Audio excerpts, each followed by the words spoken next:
여러분 일상의 삶 속에서 무엇이 여러분을 요즘 당황스럽게 때로는 힘들게 깜짝 놀라게 하는 사건들은 없습니까? 최근에 뉴스를 들어보니 홍콩에는 비가 많이 내렸다고 합니다. 139년 만에 내렸던 그 비, 이들은 이렇게 이야기합니다. 우리가 할 수 있는 건 아무것도 없어요. 뿐만 아니라 내가 살아본 내 인생에 이렇게 비가 내린 것은 처음입니다.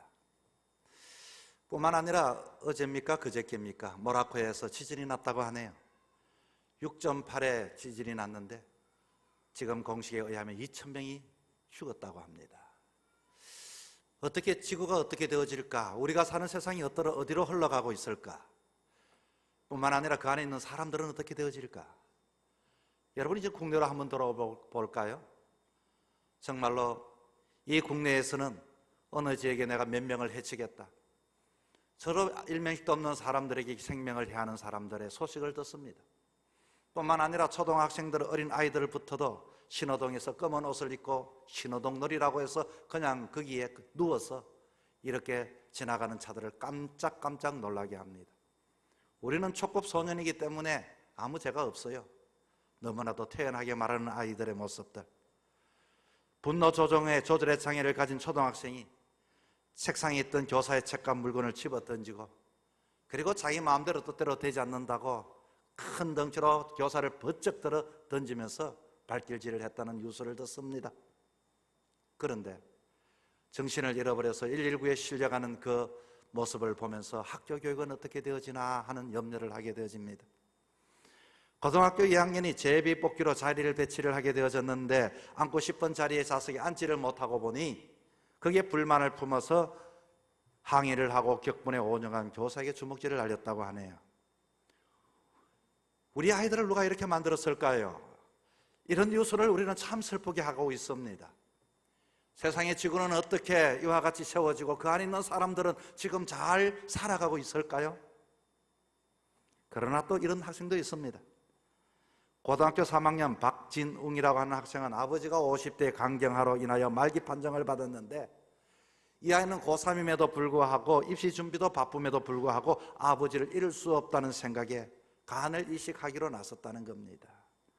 그런데 병원에 갔더니 체중이 너무 많이 나가 과체중으로 인하여 간 이식을 할 수가 없다고 하네요. 그래서 그 마음속에 내가 어떻게 하든지 아버지를 살려야 되겠다는 생각으로 매일 홀로 3개월 동안 달리기를 하는데 매일 5km씩 입시를 앞두고서 아버지 생명을 구하기 위해서 자기 몸의 체중을 빼기 시작했습니다. 여름 내내 공부로 몸도 마음도 지쳐 있었을 텐데 13kg 감량하여 이식 수술을 성공적으로 했다고 하는 소리를 듣습니다. 이런저런 세상의 뉴스를 듣고 소리를 들으면서 이 가을을 맞이하는 우리들의 모습들은 때로는 내가 잘 살아왔을까, 그리고 내가 어떻게 하면 잘 살아갈 수 있을까, 한 번쯤은 가는 길을 멈추고 우리 인생을 되돌아보게 되어집니다. 여러분 어떻습니까? 여러분 잘 살아오셨습니까? 앞으로 세상은 어떻게 될 것 같습니까? 그 속에 저와 여러분은 어떻게 앞으로 살아가는 것이 정말로 잘 살아가는 길일까요? 우리들은 문득문득 내 자신의 모습을 돌아보면서 눈물을 짓기도 하고 어떤 것이 바른 길인지 혼란스럽기 그지없습니다. 그런데 오늘 본문의 말씀 속에 바로 베드로가 그와 같은 상황에 이르게 되어졌습니다. 그는 평생을 주님을 따랐습니다. 그의 모든 젊음을 주님을 위하여 살았습니다. 그리고서 나는 주님과 함께 죽겠노라고, 그리고 때로는 이 베드로는 주님 외에는 아무것도 없을 정도로 수제자였습니다. 인정을 받았지요. 그런데 예수님께서는 십자가에 돌아가셨다는 그 사건을, 현장을 목격하고 그는 갈 곳이 없었습니다.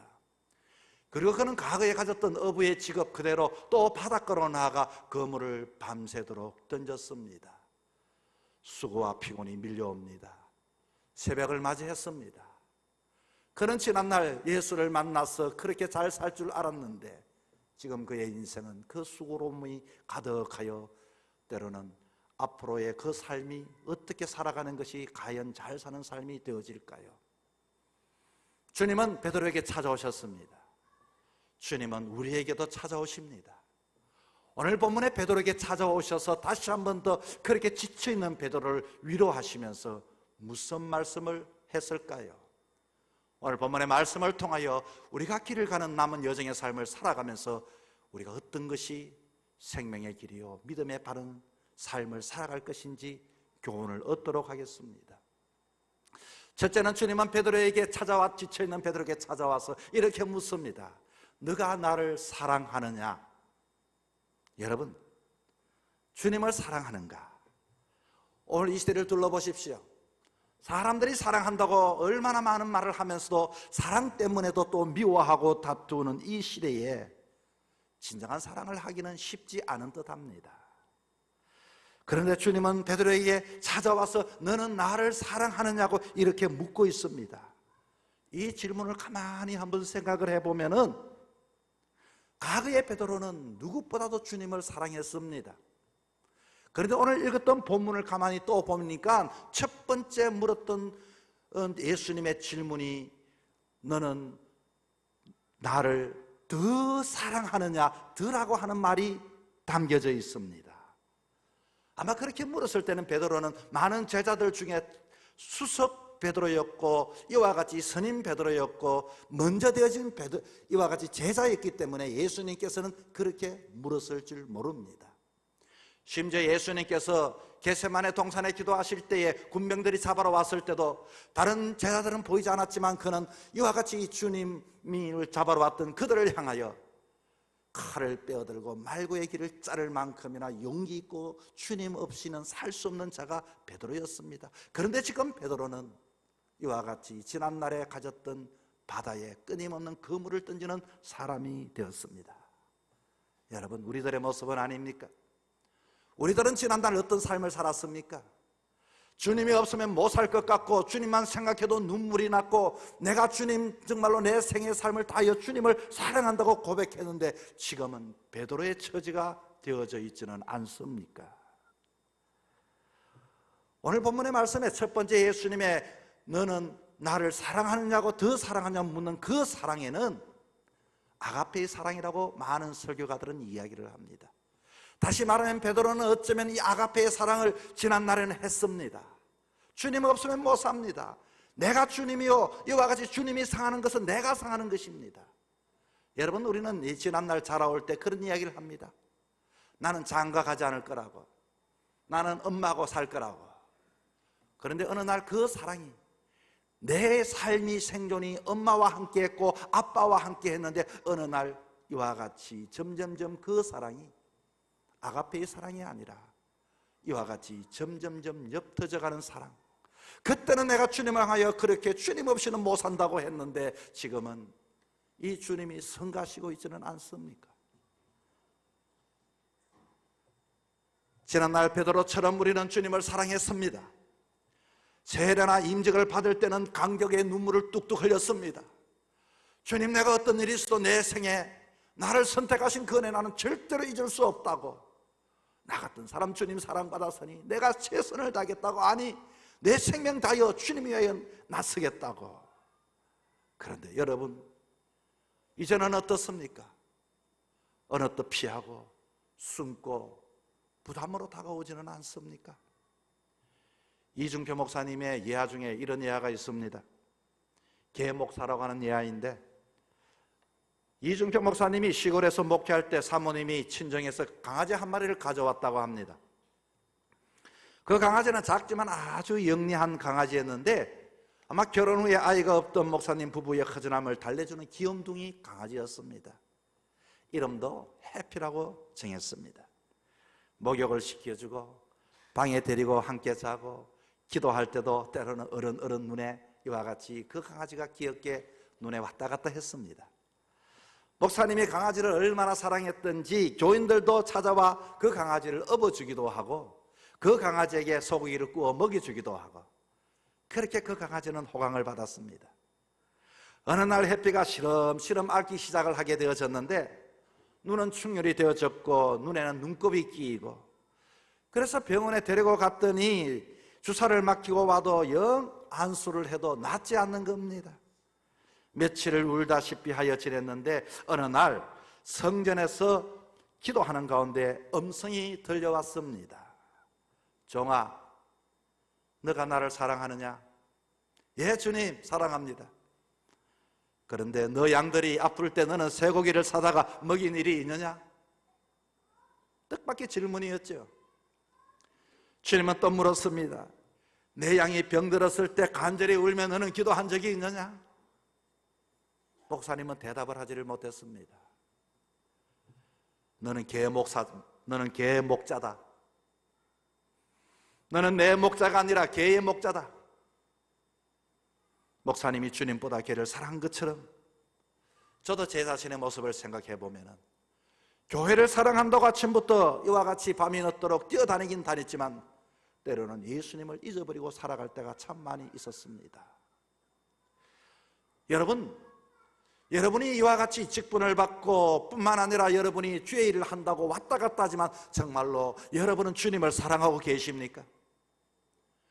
우리는 이 가을날에 정말로 내가 삶을 살아가면서 나는 바른 삶을 살아가고 있는가를 생각할 때 첫 번째 주님이 우리에게 물으시는 것은 너는 나를 사랑하고 있느냐라고 묻고 계십니다. 지난날에 이와 같이 너는 사랑한다고 했는데 지금도 사랑하고 있느냐? 이 질문에 우리는 이 가을에 한번 대답해 봐야 하는 것입니다. 너 지금 다른 것을 사랑하고 있구나. 여러분, 그 약속을 한 번쯤 회복하면 안 되겠냐고 주님은 우리에게 묻습니다. 너가 수고한 것도 안다. 목회한다고 동서남북 뛰어다닌 것도 안다. 이와 같이 그러나 정말로 사람들을 내가 찾아다닌 것도 안다. 그러나 정말로 너 나 사랑하느냐? 이제라도 나를 다른 것보다 더 사랑했으면 좋겠다. 더 사랑하느냐? 여러분 이런 찬양 아시지요? 사랑합니다 나의 예수님, 사랑합니다 아주 많이요, 사랑합니다 나의 예수님, 사랑합니다 그것뿐이에요. 지금도 이런 고백을, 이런 찬양을 부를 수 있습니까? 사랑하는 성도 여러분, 우리들이 주변을 바라보고 걱정할 게 아닙니다. 우리가 들려오는 그 소리를 보고서 때로는 염려할 필요도 없습니다. 나는 주님을 사랑하고 있는가? 다시 한 번 더 남은 여정의 삶, 하나님과의 관계를 새롭게 함으로 주님을 뜨겁게 사랑하는 저와 여러분 될 수 있기를 축복합니다. 두 번째는 우리들의 인생길에 이웃을 섬기고 있는가? 주님께서는 이 베드로에게 그렇게 물었습니다. 너는 나를 사랑하고 있느냐? 그렇다면 내 양을 먹이라고 말하고 있습니다. 양을 먹이라. 요즘은 윗집과 아랫집 이웃이라고 하는 것이 층간소음으로 살인도 일어나는 시대에 삽니다. 조금이라도 마찰이 있는 곳에는 누가 먼저 할 것도 없이 피하려고 하는 시대에 삽니다. 때로는 그 이웃에게 잘못 말했다는 해를 당하지 않을까 싶어서 이웃을 피해버립니다. 이웃이 어려움을 당할 때 정말로 손을 벌리고 그들을 안아줘야 함에도 불구하고 때로는 그 이웃이 어쩌면 때로는 그 이웃을 대하는 것이 익숙하지 않아 자꾸만 밀어내는 시대에 살아가고 있습니다. 여러분, 예수님은 베드로에게 내 양을 먹여다오라고 말합니다. 우리들의 인생길에 다시 한 번 더 우리는 나는 오늘도 나에게 주신 사명을 감당하고 있는가? 때로는 내 일이 바빠서 내 삶이 힘들어서 세상이 그랬어 라고 이웃을 외면하고 있지는 않습니까? 우리는 어떠하든지 다시 한 번 더 눈을 떠서 내 주변에는 하나님께서 붙여주신 이웃이 있음을 보는 자가 되어야 합니다. 필립 켈러라고 하는 사람이 아프리카 케냐의 목축업자의 아들로 이렇게 있다가 8년간이나 목자로서 생활하다가 목사님이 되셨습니다. 그리고 책을 한 권 썼는데 그 책의 제목은 양과 목자입니다. 이 책에서 그는 양의 특징을 기록하면서 꼭 마치 양이라고 하는 것은 이와 같이 성도들과 똑같다는 것을 깨닫게 되었습니다. 지난날의 양들을 이와 같이 잘 목양했던 것처럼 그는 그것을 생각하면서 목회를 하고 계십니다. 여러분, 양은 어떤 특징이 있을까요? 양은 두려움이 많은 동물입니다. 다른 동물과는 달리 공격적 무기도 없고 방어적 무기도 없이 그냥 이와 같이 공격해 오면은 그냥 당해버리는 것이 양입니다. 그리고 양이라고 하는 것은 굉장히 온순한 뜻하지만 상처를 잘 받고 상처를 잘 주는 것이 양이라고 합니다. 누구에게 상처를 받는 거 아니, 양들은 자기의 서열 싸움으로 인하여 양과의 갈등을 가지고 겉으로는 부드럽게 보여지지만 그러나 다른 양과 끊임없이 갈등을 일으키고 먹이를 두고서 이와 같이 보이지 않는 그와 같이 먹이를 먹으면서도 이와 같이 갈등을 느끼는 것이 양이라고 합니다. 양이 있는 곳에는 언제나 기생충과 날파리가 모여들게 되어져 있습니다. 아무리 착하고 또 용감한 양이 있다 할지라도 며칠을 못 먹으면 양들은 죽는다고 합니다. 공급의 문제입니다. 이것을 보면서 그는 이와 같이 주변의 이웃을 생각하게 되었고 믿음의 공동체를 생각하게 되었습니다. 여러분, 믿는다는 것 때문에 우리는 많은 것을 포기합니다. 믿는 것 때문에 인내를 하고 믿는다는 것 때문에 참으며 믿는 것 때문에 손해보는 일들이 어디 한두 개이겠습니까? 우리들의 이웃, 여러분, 때로는 믿음의 동력자들이 그렇게 삶을 살아갈 때 우리는 피차에 격려하며 사는 사람들이 되어야 합니다. 좀 더 인내할 것을 이와 같이 격려해 줘야 합니다. 하나님이 보고 계시고 하나님이 함께 하시고 그러나 내가 당하고 있지만은 하나님께서 역사하실 것이고 도와주실 것을 격려하면서 목양해야 하고 이와 같은 이웃들을 향하여 품어낼 수 있어야 하는 것입니다. 양들은 상처를 잘 줍니다. 여러분, 우리 믿음의 이 공동체는 참 아름다운 공동체이지만 때로는 두 사람, 세 사람이 모여 말을 하다 보면 말로서 얼마나 많이 상처를 주고 있습니까? 때로는 참아서 내가 말하지 않았을 뿐이지 그 말 한마디가 내 가슴을 후리치고 내 가슴에 자국을 남길 때면 정말로 내가 저 사람을 만나기도 싫고 이 교회에 오기도 싫고 이 공동체가 행복해지지 않을 때가 있습니다. 그러나 때로는 어쩌면 저들은 연약한 사람들이요 때로는 부족한 사람들이기 때문에 이들을 잘 목양해야 합니다. 이들을 잘 먹여야 합니다. 이들을 잘 가르쳐야 합니다. 이들을 잘 붙잡아 주어야 하는 것입니다. 주변에 날파리가 많지요. 얼마나 성가신 일들이 많은지 모릅니다. 끊임없이 우리는 이 공동체는 웃음의 공동체도 아닙니다. 침묵회도 아닙니다. 말씀으로 말씀을 먹여주고 성령으로서 살아가는 공동체, 그래야 교회가 살고 성도들이 살아가게 되어집니다. 사랑하는 성도 여러분, 우리는 이 땅에 먹고 마시기 위하여 이 땅에 한 생의 삶을 살다가 떠날 인생이 아닙니다. 저도 마찬가지고 여러분도 마찬가지고 우리는 사명을 받은 자입니다. 역할을 맡은 자입니다. 나에게 주어진 시간 속에 내가 해야 할 일들, 주님이 여러분을 왜 부르셨습니까? 주변을 둘러보십시오. 구원할 자는 없습니까? 내가 따뜻한 말을 더 해야 할 자는 없습니까? 손을 내밀어 손을 잡아줄 자는 없습니까? 남은 여정의 삶, 이 가을날에 주위를 둘러봐서 여러분 힘들고 지친 자들의 손을 잡아주고 함께하는 저와 여러분이 될 수 있기를 축복합니다. 세 번째는 생명을 걸 진리가 여러분에게 있습니까? 오늘 보면 마지막 절을 읽었는데 마지막 절에는 이 베드로의 죽음을 이야기했습니다. 다시 말하면 이 베드로의 죽음만 죽음이겠습니까? 우리 모두는 다 이 땅을 떠나가게 되어질 것입니다. 그렇다면 죽되 자연적인 죽음이 아니라 정말로 의미 있는 죽음, 내가 붙잡아서 내 생의 삶을 살아가면서 붙잡을 죽음과 바꿀 수 있는 진리, 그 진리의 깃발을 가지고 우리는 죽을 수 있는 진리가 있는가 하는 것입니다. 사람들은 생명을 귀하게 여기죠. 그런데 귀하게 여기는 듯 하면서도 오늘 너무나도 생명의 경시를 하는 시대에 살아갑니다. 화를 참지 못하여 자기의 생명을 함부로 여기는 사람들, 자식을 위해서는 자기의 생명이 어떻게 되든지 이와 같이 생명을 걸고 말하는 사람들, 여자가 만나주지 않는다고 이와 같이 사람을 생명을 경시하는 사람들, 여러분, 우리가 그래야 할 생명, 나의 이 생명을 어디에 걸며 살아가야 할까요? 영원히 변하지 않는 진리에 걸 수 있는 그 진리가 여러분에게 있습니까? 생명을 걸만한 진리 말입니다. 베드로에게 먹을 것을 주고, 그리고 베드로에게 양을 부탁한 다음 주님은 마지막 말씀을 하셨습니다.